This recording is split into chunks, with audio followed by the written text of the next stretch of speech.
Hello everybody, welcome to InstaFollowers.co YouTube channel. As you already know, if you view somebody's story on Instagram, they will know about it. But what if it told you that there is a way to view Instagram stories without getting caught? By using the Instagram Story Viewer tool by InstaFollowers.co. If you want to hear about the details, make sure to stick around.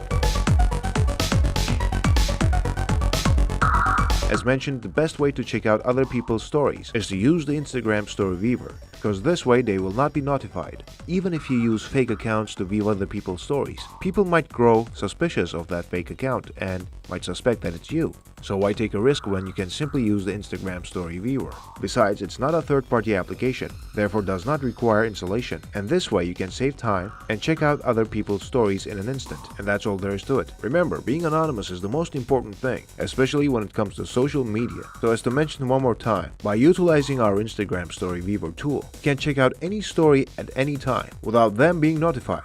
So go ahead and try it. You will not be disappointed. And that's all for now. Don't forget to like, leave a comment, and subscribe. Till the next video, thank you for watching and take care.